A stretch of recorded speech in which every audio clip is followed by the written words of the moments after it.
Good morning. This is John Knight back again. I'm just trying to get settled down and figure out what direction I'm going to take these videos. And I'm getting there. Sometimes uh, if you wait too long, you never get started.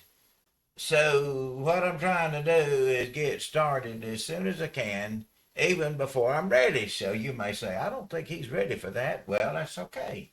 If I wait till I'm ready, it might be 6 months down the road. It's time for me.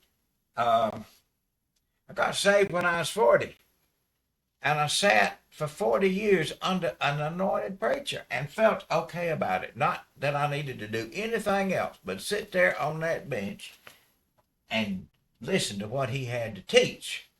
But when I hit my 80s, he had passed on, and I got to thinking, John, you're going to have to get off the bench and get in the game. And that, at my age, is what this old man is trying to do now. There's a couple of biblical characters that was a little bit late getting started. Abraham was about 100, and when he really got cranked up, even had a kid when it was about that time. Well, I'm not shooting for that goal, but it ain't over when you get old. It wasn't over for Abraham. I think maybe Noah was pretty old. Caleb was, still he was a bad dude when he was on up there in years. So even though I don't walk very good and I avoid fights as often as I can, and so, but anyway, that's enough of that. So, so you may think that I'm not.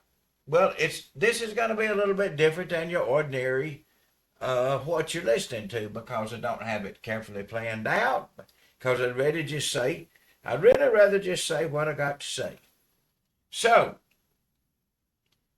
I'm going to tell you right quick. What got me started as a Christian was a redneck friend of mine just passing by said 4 words to me, and he hadn't been a Christian in his lifetime as I knew him, and I was 40, he was 40. He said, Jesus is for real. 4 words. He didn't know hardly nothing about Jesus, but he knew he was for real.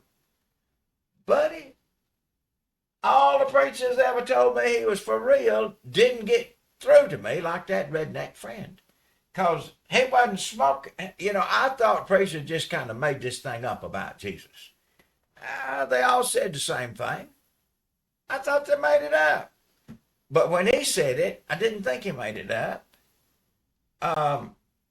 The woman at the well only knew Jesus a short time, but she knew him long enough to know he was for real.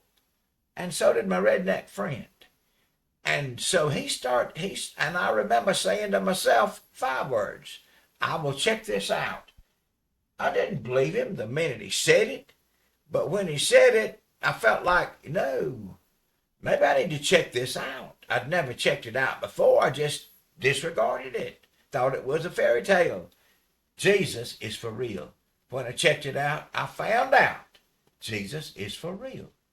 And it don't take going to Bible school for 4 years to learn that. The woman at the well learned it in less than an hour. Don't know how long it took my redneck friend to learn it, but he got me started. And sometimes the first step of a trip is big time.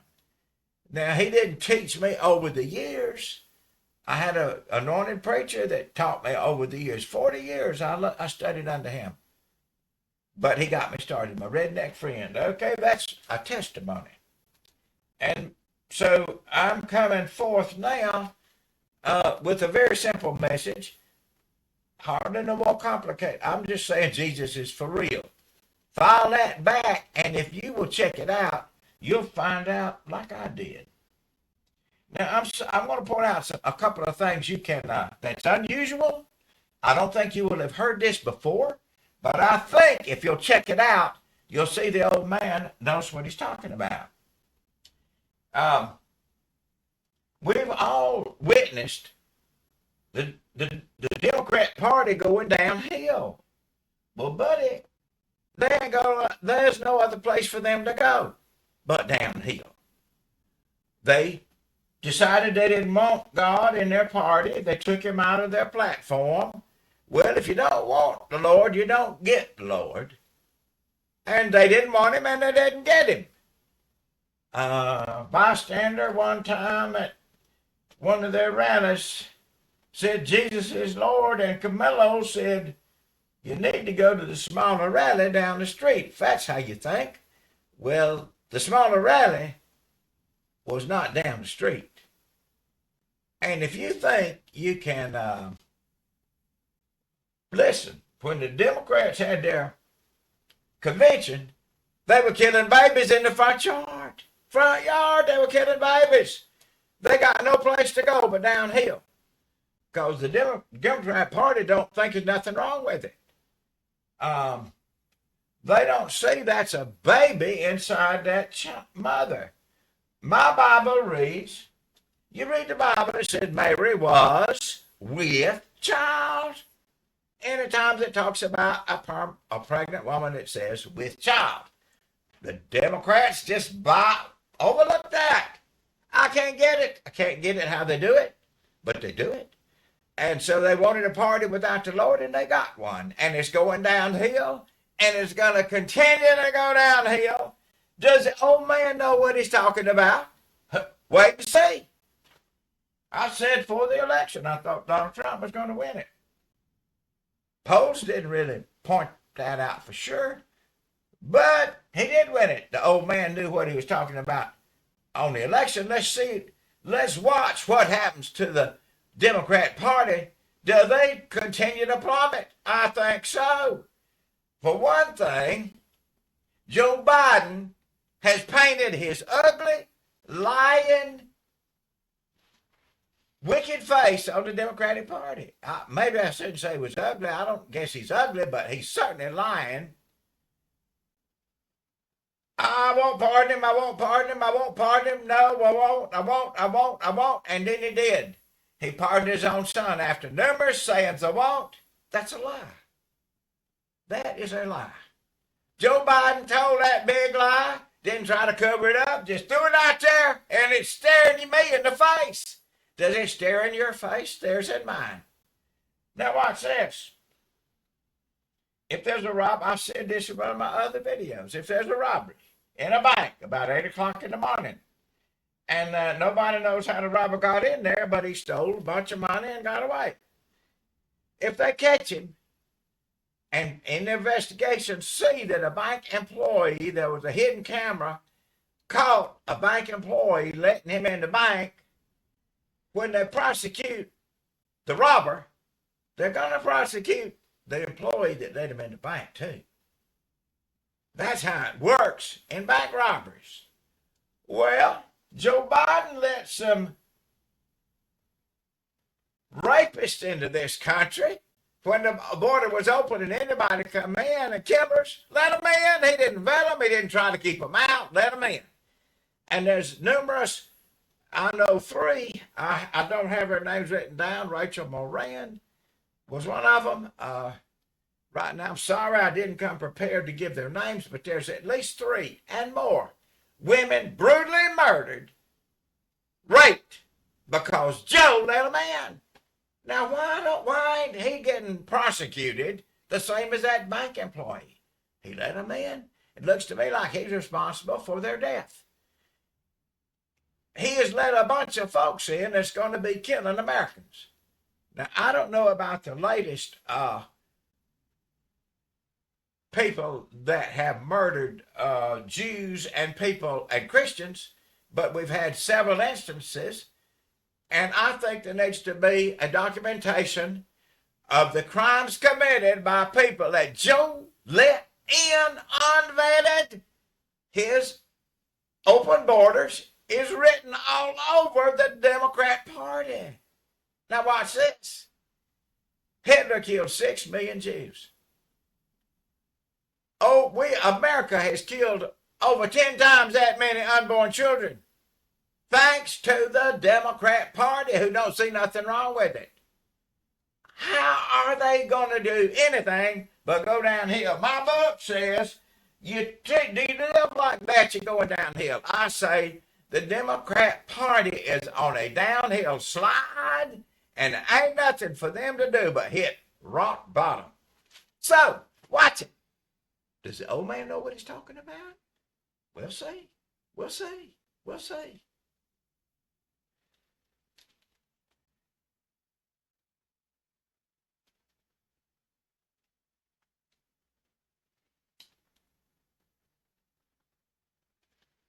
I'm a Christian. I'm a serious Christian. I fully believe like we're living in the last days of man's inhabiting this earth. I want to point out something that's happening in this month. Rich, influential people are meeting to discuss the Israeli-Gaza conflict. Rich people, and by and large, the people that are gathering are gathering to be opposed to Israel. And so on June the 9th in Spain, there's a meeting of the rich.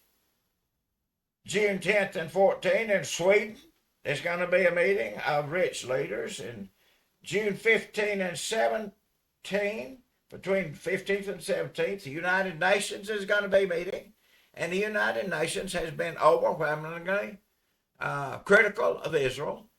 I do not understand why the world did not rise in horror at what Hamas did over there. Going over there killing over 1,200 people just because they decided it was a good idea. Because that hatred of Jews, they were born into it, they live it. Now there's a lot of talk about a two-state solution. Other countries say, well, let's go for a two-state solution.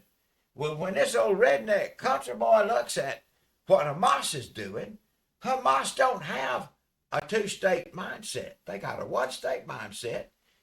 Kill Israel, get rid of them. There's not coexistence, it's killing. I don't get it. I don't get it how the whole world can be against that small country, except it's written in the Bible that that small country is special to the one that put the sun in the sky, the moon, and made everything you see. That small country is special to the God that did all this. If you don't believe there's a creation, you're not going to understand what I'm saying. But this book, look over here on the table. There's two Bibles here. This book says that there's a God that created it all. Animals, people, the solar system, everything you see, trees, flowers, all of that somebody created it. And that to that somebody, Israel is very important. He told them in Deuteronomy, he said, look, you do these things, and I'll bless you. You'll be blessed. If you don't do them, I'm scattering you over the whole world. Well, they didn't do them, and Israel got scattered over the whole world. But in that same book, it says, I'll bring them back to their original country. And he did. Shortly after the Second World War was over, Israel came back to their country. This book, this Bible, says that the God that created everything you see has a special place in his heart for Israel. He came first to Israel, then to Judah. Israel and Judah didn't really want him like he needed to be wanted. So he said, well, I'll give the Gentiles a try. And many of us have responded, we want the Lord. We're not like the Democratic Party. We don't want him off out of our life. We want him in our life. I look forward to a day. Well, I don't look forward to the day there's coming a day when I'll stand for Jesus. And he will look at the way I've lived my life. And he will tell me whether I'm to go to a wonderful place or a lake of fire. He's the one who will say the words. enter into this wonderful place or depart from me, I don't know you. Well, I want him to know me when I get there. I want to know him while I'm living on this earth. I want to do, listen, see this shirt right here? It says God's children are not for sale. See that picture? Is that picture in the thing? It's a little kid standing over a branch, standing over nothing. There's hundreds of thousands of little kids standing over nothing today, captured, sold by wicked men to do sex, putting big money in the pocket of the wicked. Jeremiah 17 and 11 has a statement to make about that. Jeremiah 17:11, you read it. It says, you can make a lot of money in a wicked way, and that there's a tremendous sum of money being generated by the capture and rape of children. Tremendous billions. But Jeremiah 17:11 says, you can make a lot of money in a wicked way, but you can't keep it. So watch it. Watch it. I say that. All the policemen in the world, all the military in the world can't hardly budge that giant that captures them children, either in a kidnap or a deception. Telling a young person, you come over here, we'll give you a better job, or we'll send you to school. Then when they get over there, they throw away their passport and put them in a place where they sell them for sex. And it's happening by the hundreds or thousands. It's hidden.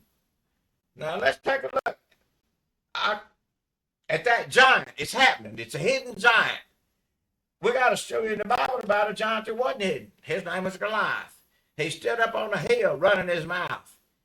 Well, down at the bottom of the hill, there was a little shepherd boy. Heard him. He didn't like what he heard. Well, he was just a shepherd boy, but he had something in his pocket that was a little bit tougher than what he was. He had a rock and a sling. And that little shepherd boy knew what he could do with that. He knew that giant was just running his mouth, but he was fixing to come down. And he told him so. Well, the giant paid him no attention. He was just looking at that little teenage boy down there, looking like nothing. What do you mean? Sending something like that out against me? Well, he didn't understand. There was something he didn't understand. There is a God in heaven that was looking out for the same thing that little boy down the hill was looking out for. What's right? What's good?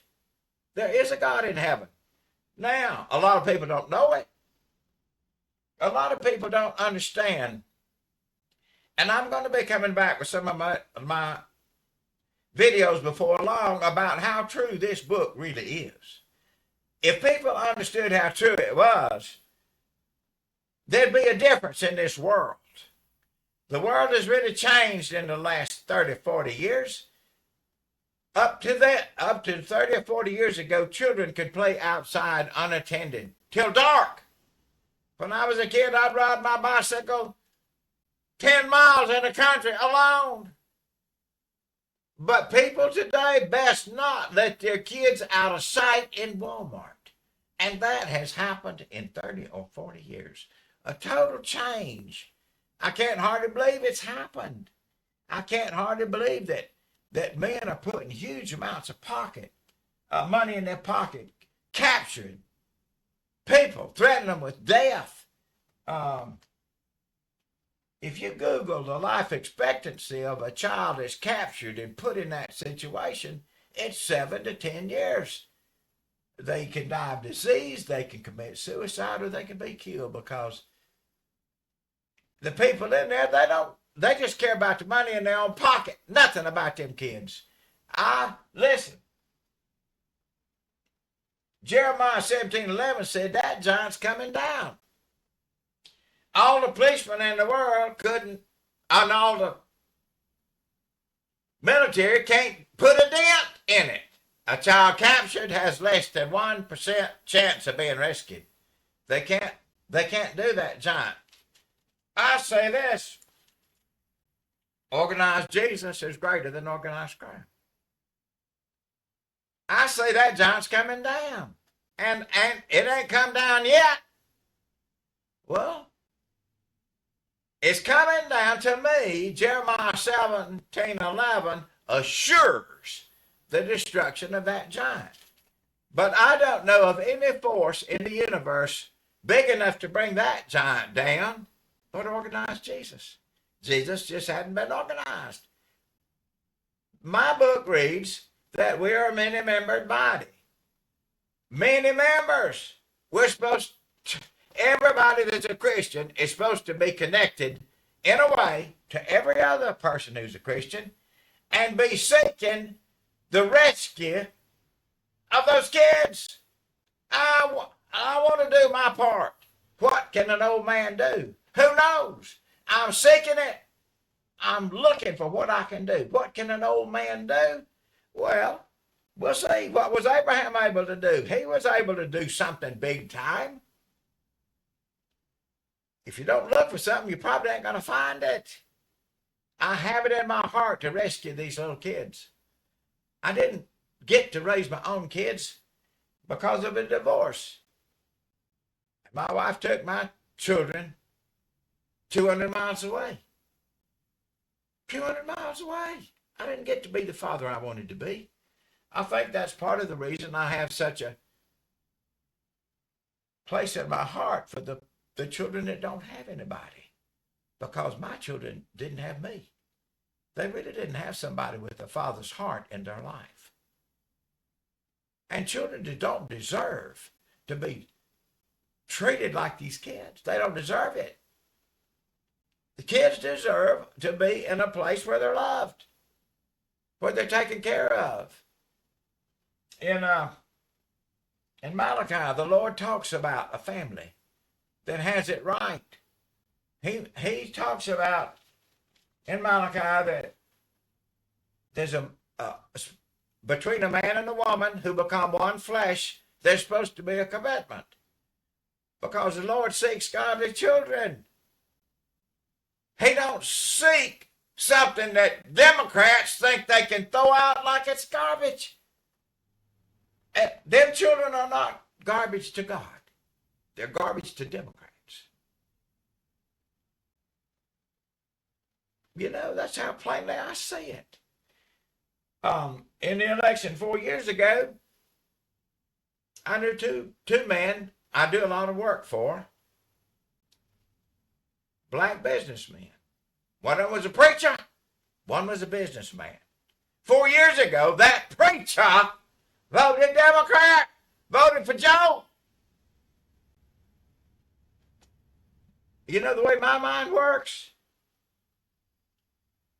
Anybody who's a Christian and a Democrat is either brand new and don't understand the picture, or they were born into it and just don't understand that they don't know what's going on. I cannot understand any preacher could vote for what the Democrat Party stands for. I don't get it. I don't get it. Anyway, I'm sharing my heart with you today. I'm telling you the way I see it now. And hey, I'm well aware many people don't see it the way I do. But that's how I see it. What will time tell? Will time tell that giant's coming down? Will we see hundreds of thousands of children rescued? Only time will tell. It hasn't happened yet. The Democratic Party hasn't slumped to oblivion yet, but I think they're going there. And I think we're going to see hundreds of thousands of children rescued. I'm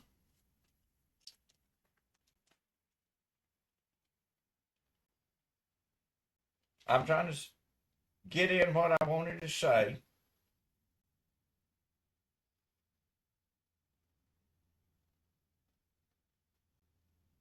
I hope. You know, the Bible says the world is going to stand united against Israel. And it is. It looks like it's shaping up. A great unification against Israel. But you touch Israel, you're touching something God cares for and loves. And It don't do you well to want. If you don't want God in your life, you got nobody to rescue you from on the other side, and it's it just makes no sense to not want the rescue that God provided through Jesus and his death on the cross. He provided a rescue from that lake of fire to people who want it. But you got to want it. You don't want it, you don't get it. You don't want the Lord, you don't get him. And a lot of people don't want him, but I want him. I hope I'm maybe helping a few more understand his reality. He's real. I'm going to be trying to illustrate that. I know that the way I'm talking don't sound like the way you've heard other people talking, but I have a different mindset. I don't have a scholarly mindset or a wise mindset. I have the mindset of a child. It's so simple that some people can't get it. If you don't understand what I'm saying today, chances are I flew in under your radar. Not over your radar, not above and beyond you, not wiser than you are, not smarter than you are. But I'm reading that book in its simplicity. Totally. It's so simple that my Bible reads, the wicked have been confounded. No, the wise have been confounded. The wicked have really been confounded. The wicked don't have a clue. The wise have a clue. They're just missing it a little bit. We'll talk about that later. My Bible reads that the Lord has confounded the wicked. Well, that's a strange statement. Never heard nobody explain that one, but it's in there. So, I guess you see a person here that's starting before he's ready. Because if I wait till I'm ready, who knows when I'll start. So let's wait and see. Do we see, I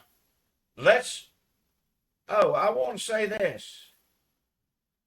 And I might have said it before in this video, but so many people talking about the conflict between Israel and the people that killed 1,200 of them say there can be a two-state solution. I don't think Hamas has a two-state solution in their mind. They have a one-state solution, and that involves the eradication of Israel. Listen, you can't live next to a neighbor that wants to kill you. You can't coexist with a neighbor that wants to kill you. Eventually, he'll be back with another attack. So I don't see there can be a two-state solution. I don't see it. I don't see how it's possible. And I don't know. I think it's a real danger that Iran is approaching a nuclear weapon, because I think they would use it on Israel because they hate them. And they wouldn't mind committing suicide. Did not a bunch of them pilots on 9/11 fly over here to kill as many people as they could and give their own life in the process? Whatever. I'm hoping the United States will continue to support Israel. Anybody that raises a hand against Israel is going to suffer. How did Hitler come out? He did real good for a while. He killed 6 million of them, but you put your hand against God's people, you're coming down. You put your hand against children.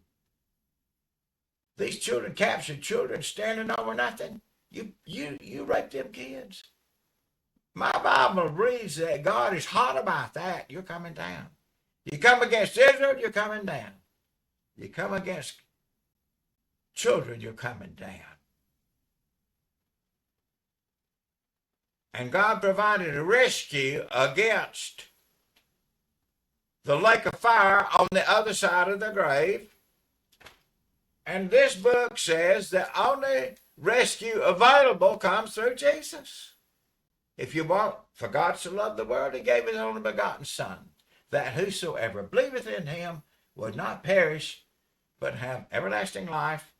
Okay, there's a lot of people that don't believe this book is true. They don't believe in it. This Bible, the way I read it and interpret it, says the people that don't believe in Jesus will not avoid the lake of fire. I want everyone to understand. I personally believe this book. I want the rescue Jesus provided for me, and I want you to have the rescue he provided for you. But if you don't want it, you don't get it. I'm just trying to help as many people as I can want the rescue that's available to everyone who will believe the truth of this book. And that's it for today, folks.